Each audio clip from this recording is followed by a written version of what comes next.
Guys, welcome back to my channel where we talk about tools and technologies for body and beauty.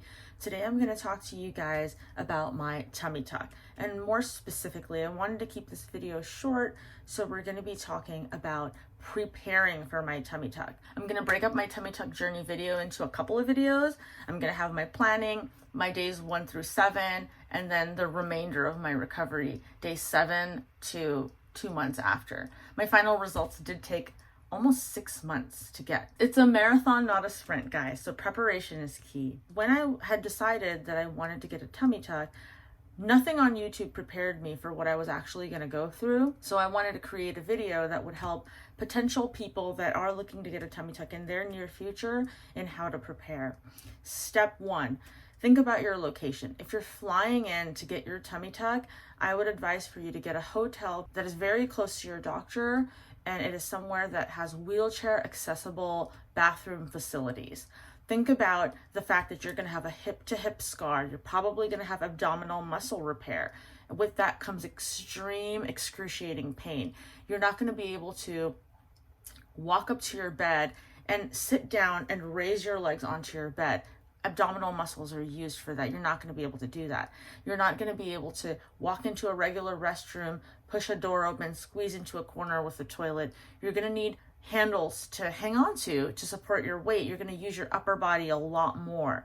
And in order to do that, your hotel room must contain handicap accessible bathroom as well as bed. If your bed's a little too high, you're going to need a stool. You're not going to be able to hop on a bed. No one's going to be able to help you. Well, someone should help you. That brings me to my next point. Even if a lot of people say that you're going to need support for that first 24 hours, you will need help for a week.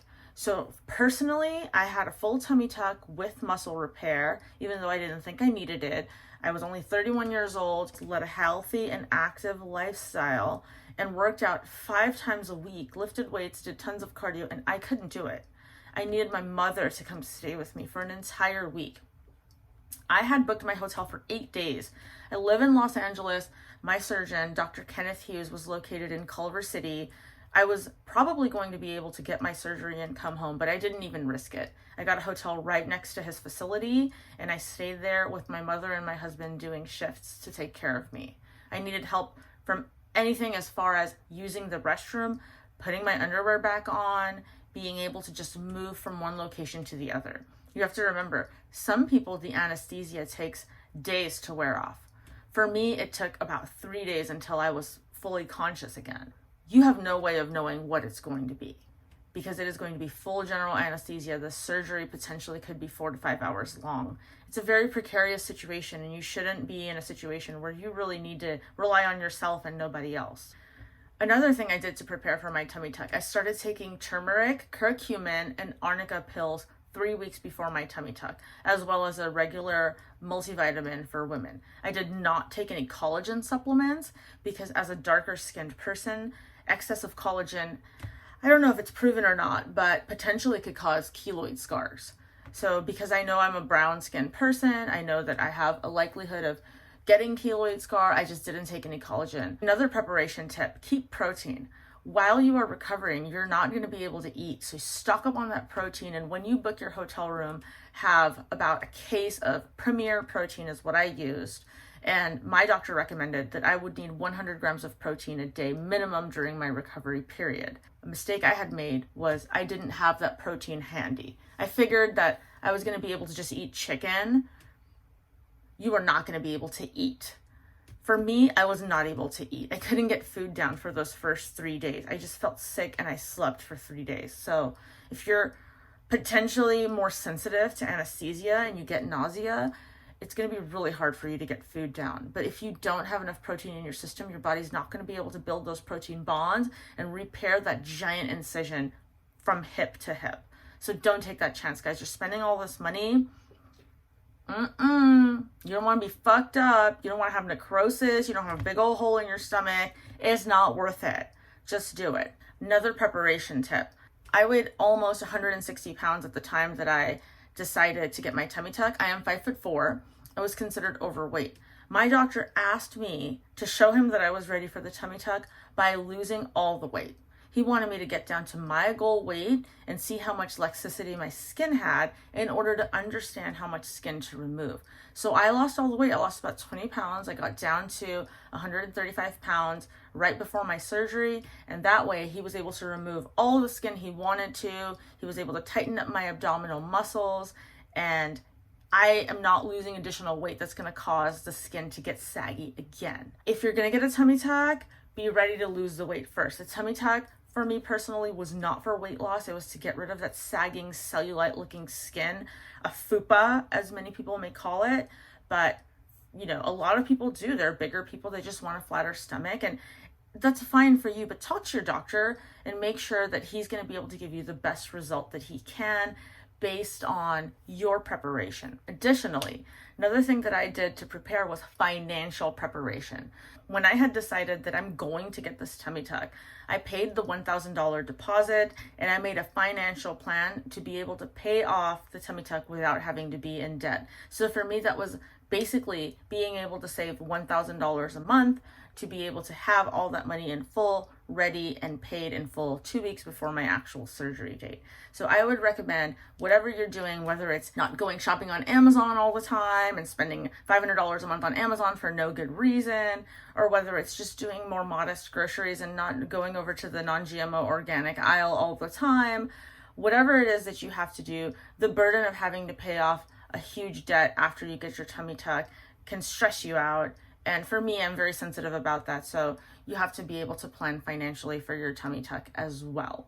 You got to get all your prescriptions ahead of time. You're not going to be able to run to the pharmacy afterwards. You have to go get your prescriptions filled. And also your doctor may or may not ask you to have your blood work done ahead of time so he knows exactly how much anesthesia he can and cannot use. And he may disqualify you from the surgery based on your health. So that's another thing that you're going to have to do. The biggest thing is the support. The biggest thing is having someone that can commit 1 week of their life to you, whether it's a paid nurse or whoever else. It is hard. For those of you out there who have kids, especially younger kids who want to jump on you, hug you, I was not allowed to lift 25 pounds until a month after, and I couldn't even do it. Plan to be able to take time off of work. I took 3 weeks off of work and I went back to work on the 21st day, and I regret it. I should have waited a month or more, because once I went back to work, my job actually had me walking a lot. I was walking 2 miles a day. I developed a complication because of my excessive walking at the time. It caused me to actually have a seroma. Compression gear. My doctor provided me a band to wrap around my stomach, but on top of that, swelling tends to flow around your body, especially with gravity. So for me, I was prone to leg swelling. So I got some compression gear to be able to hold all that compression in, but my surgeon actually was not big on compression wear. He had me go back and get some just Nike like running tights. You know, the Nike brand, they have like actual compression gear for working out, not surgical compression. So he just had me wear workout compression instead of surgical compression because he did not want to constrict the area to the point where the blood could not flow and the constriction to cause potential necrosis. Necrosis is very scary, guys. Google it. I'm not going to put that on here. It's really, really scary. If you are a smoker, you will have to quit smoking for 6 weeks before your surgery happens, because smoking causes your cardiovascular system to be weakened, and you don't want, the last thing you want is for blood to not to be able to flow through your body and heal this giant surgery. So if you're a smoker, stop. If you take nicotine, stop. All of these things, stop. If you smoke other things that are not cigarettes, stop. You want your cardiovascular system to be in the optimal position to be able to heal from your surgery. If you're significantly diabetic or overweight, please talk to your doctor, because there's additional risks to getting a tummy tuck in your planning process. You got to be able to be like this with your doctor. And I'm really lucky. Dr. Ken Hughes was very open to talking to me all the time. He's a little bit mean, but he's what I needed.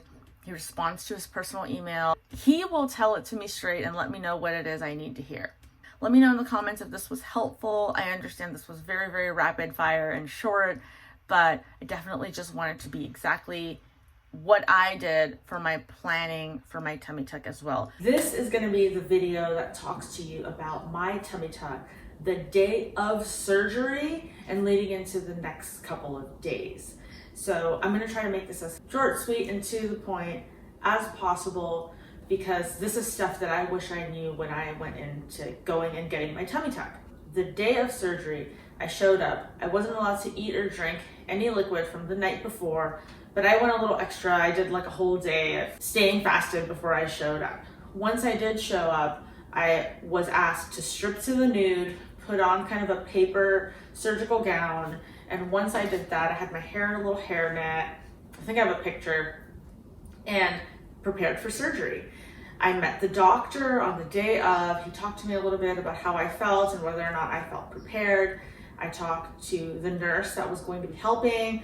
I talked to the anesthesiologist, and I talked to the 2 techs that were going to be present in the room. So it was 5 people that I talked to. My husband was there to accompany me, and so was my mother for moral support. And these were the 2 people that were going to take me from surgery into the hotel room that I had booked. Now, when it came down to the actual moment of readiness, the doctor asked me to walk into the actual operating room. Once I got into the hallway, they had sterilized the room, so they asked me to strip down butt naked.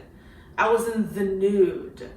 And this may not be a big deal to a lot of people, but for me it was. I'm not really like about being naked in front of strangers, so it was really weird. And especially because I was going into surgery to have something removed that I was really ashamed of, which was my fupa. Being asked to strip completely in the nude was kind of a big deal for me. So I left my hairnet on, but everything was open.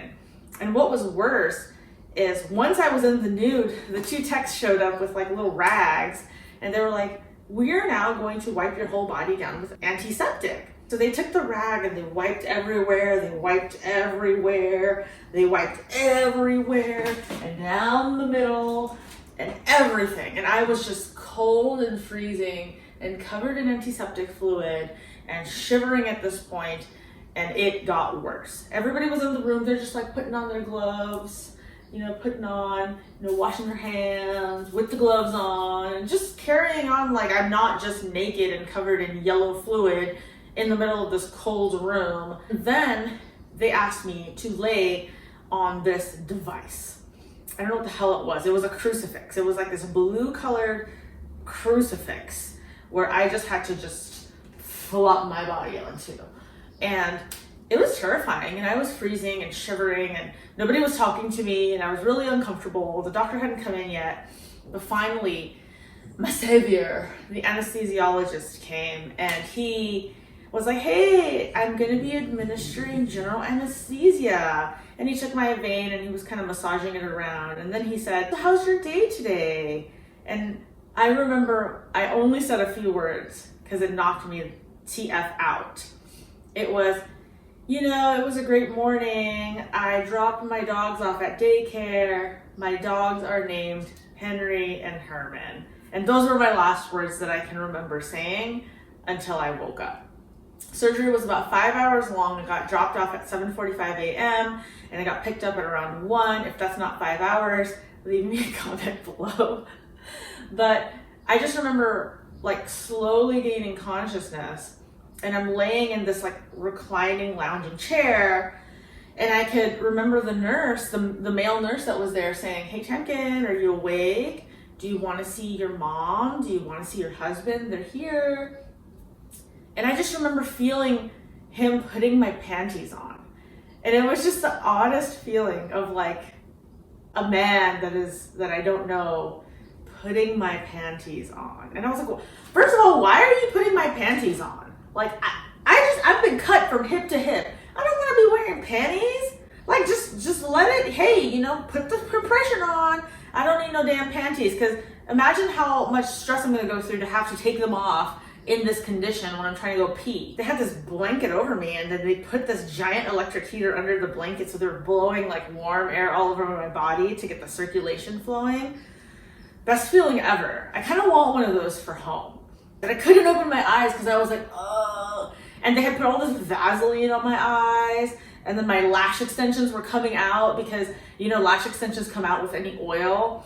And, I'm trying to like gain consciousness and I can't. I don't remember so much, but they somehow got me from that bed into a wheelchair. But I just remember it being very uncomfortable, and I felt this big desire to cough, and I had muscle repaired. They sewed my muscles back together because of diastasis recti, because I was, kind of big back in the day. So once they sew your muscles back together, it's very sensitive inside. And I did not have a pain pump. I just had regular anesthesia and Norco pills to take. So a lot of folks are like, I had a pain pump. I would just pump it and I would get morphine in my body, just pump it. That wasn't me. I was dying. When I was in the wheelchair, eventually I had to get in the car. Imagine I'm like sitting here. I've been sliced. I have been sliced from here to here. Imagine I'm sitting. How the hell am I gonna get up? I can't command my body to do anything. So the nurse had to be like, hug me. And I was like, okay. And then I hugged his neck and he used his back muscles to pull me up. And I just tipped over and grabbed onto my walker, repositioned myself, grabbed onto him again, and and then just tipped over and sat back down. And that is the way that you can get up and down from having after tummy tuck. Because imagine this, imagine just the action of raising your legs. This is all abs. You can't use your abs. You'll take for granted everything you do with your abs until you get a tummy tuck. And you're like, wow, I use my abs to cough. Because I had, I was intubated to make sure I could breathe during my anesthesia. And I had phlegm buildup. So just that's abs. So going is excruciating. So be ready. It was even harder because I could not command my body. The signal went from my brain to my leg. I command you, right leg, to lift. And it wouldn't happen. So, my husband had to get my one leg, move it out of the car, get my other leg, move it out of the car, tip out and grab my walker. And at that point, I was commanding my leg to move, and it was like this.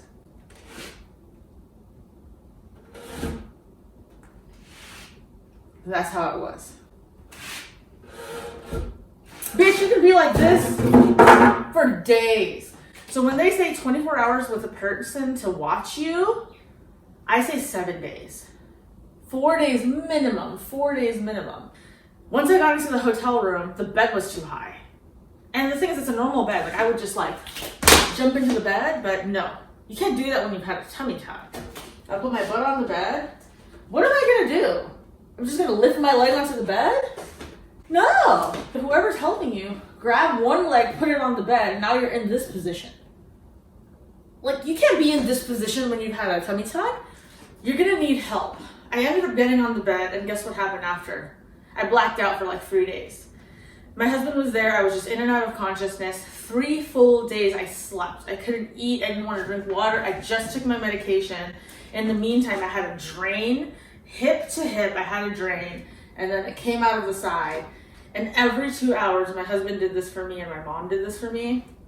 They would grab the drain, strip it, hold this right up against your skin, hold it, strip it, pull all the fluid out, let this one go, and then you see more fluid shoot back up, close this one, let the fluid get into the pump, do it again, do it again, do it again, and then take this big ball of disgusting pink fluid and pour it into the toilet.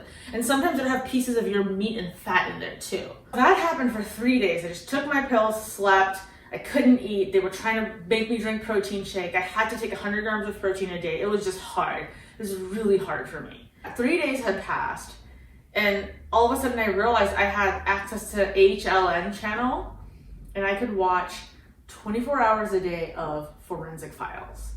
And that's when I was on the upswing, bitches. I was watching Forensic Files every day, all hours of the day. My mom was there. I could have some conversation. I would talk. I would listen to her tell me stories. I was starting to get my energy back.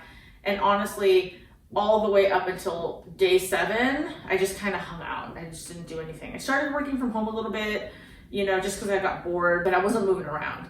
And one thing I do want to let you know is my doctor personally, He had a no shower, no touching, no looking approach. He was like, look, I'm gonna set it up, I'm gonna disinfect everything, sew you shut, and put this garment on you to keep the pressure on.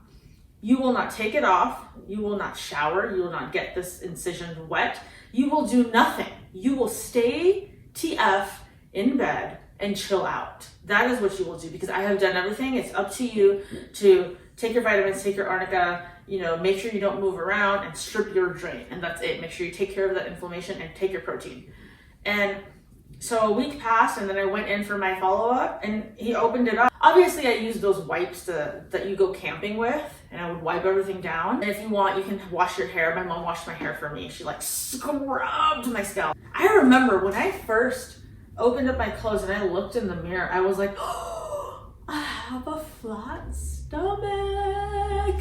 I was like picking out my bikinis that I'm gonna buy from Fashion Nova at this point, because it was just flat and the scar was so thin and it was just perfect. Except later, 6 months down the line, it became a keloid mess, and I'll shoot another video about that later. It was all uphill from there, except when I decided that I was gonna start walking 2 miles a day, and then ended up having a complication called a seroma. We'll talk a little bit more about what happens when you're a normal person again, but you have a tummy tuck. What happens when you have guests over, what happens when you have dogs, etc., etc. I do wanna let you guys know, I put my dogs in daycare during this whole time. Obviously, I have a husband who could have taken care of. I just took them and I put them in daycare they had a great time. I highly recommend, if you're in the Culver City area or Santa Monica area, to go to Julia's daycare called Possum Dog on Pontius Avenue. She will spoil your dogs, but keep them in line at the same time. Shout out to Julia for being my savior during my surgery. You will be cold, you'll be naked, you'll be covered in iodine, you'll be uncomfortable, you can't cough, you can't breathe, you can't use your abs, you can't lift your legs. You will need somebody to babysit you 24 hours a day for at least the first 4 days. And using the bathroom, I got a handicap accessible hotel room next to my doctor. Had I been home, I'm not gonna be using my tiny restroom to be trying to squeeze in with my big walker, trying to get in a restroom. So I had a handicap accessible restroom where I could just hold on to something and just be lowering myself like this. And you need something such as a steel rod to support you for that.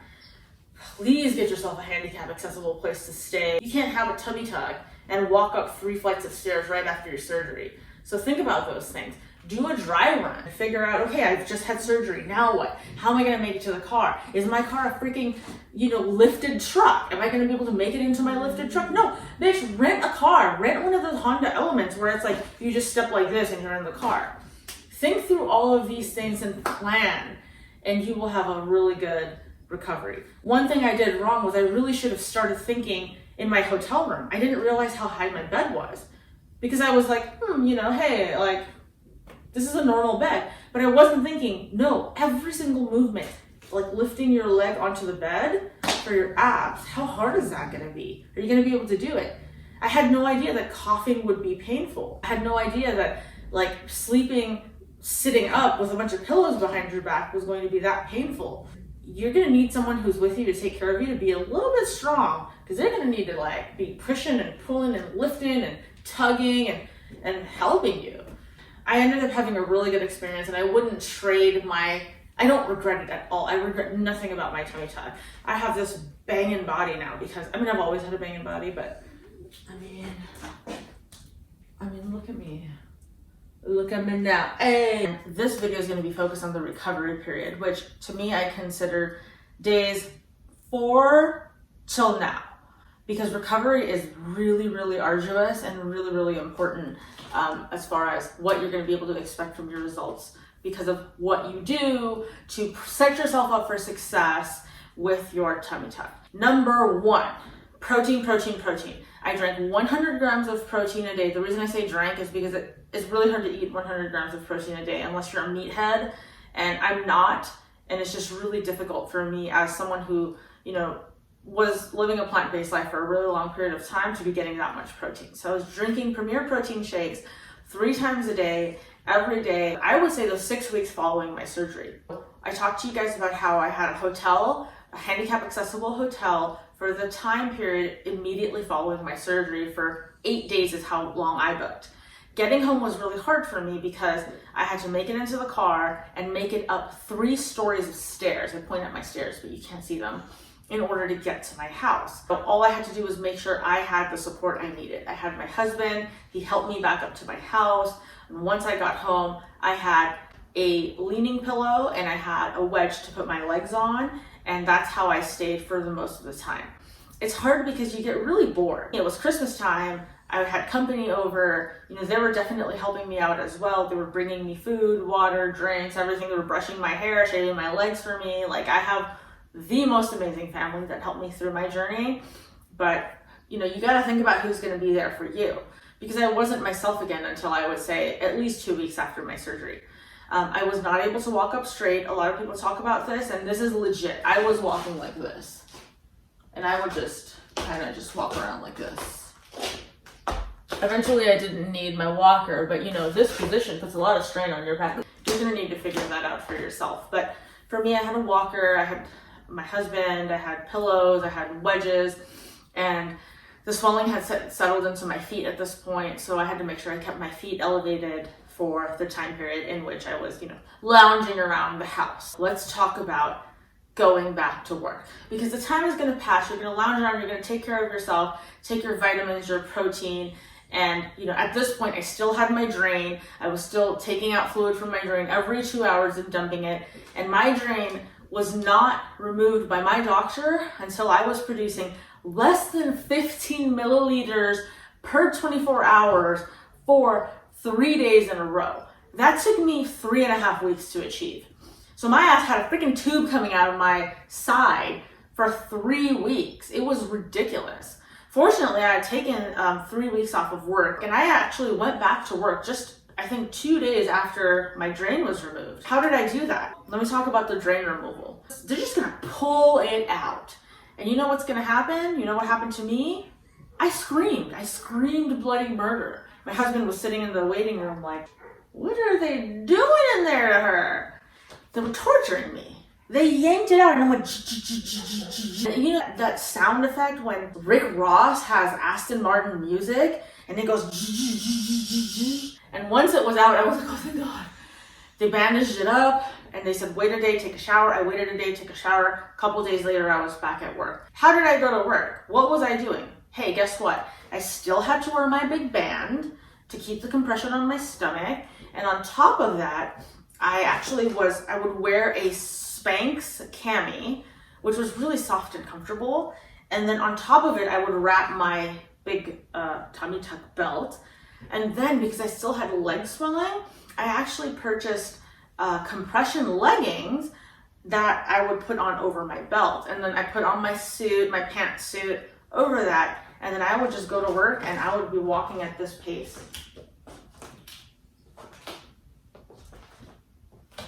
And you notice I'm not standing straight, I'm hunched. You don't have to be hunched like this.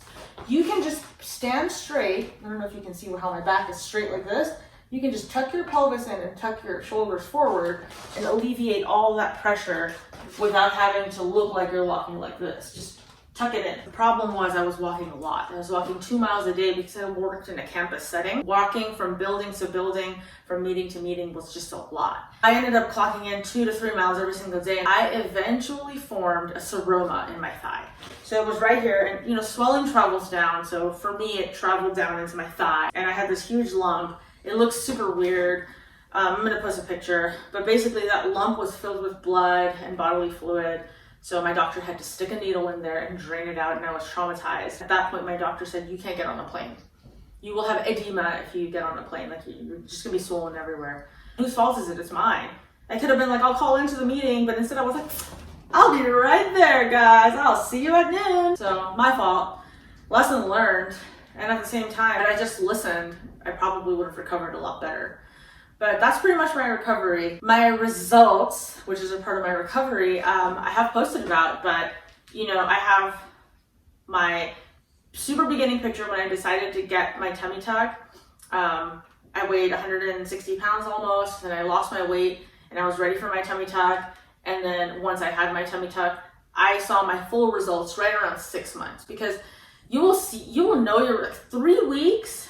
Like after I had my drain out, I was like, wow, I'm really happy. If nothing changed, I would still be happy. But it continued to change and it continued to progress. And as I was able to start being a little bit more active after 2 months, I started seeing better results, and then I started seeing more definition. And now that I'm able to like work out and be healthy and active and have more movement in my life, like I am over the moon happy with my results. Would I recommend this journey? Absolutely. If you can afford it and you want to do it for yourself, absolutely do it. And if you can't afford it, make a plan to afford it, because if it's really important for you, then you should be able to achieve it. Like, did I need to have a tummy tuck? No. I had a lot of loose and wrinkly skin on my stomach from major weight gain and weight loss. It has made me feel so much better to be able to have that flat and toned stomach. So I would absolutely recommend it.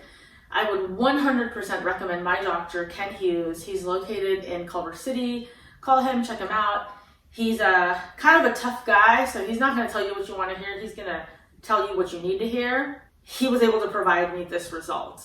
So if you're curious, just give him a call. And I recommend going on realself.com and doing as much research on actual people's reviews before you go through with something this extraneous.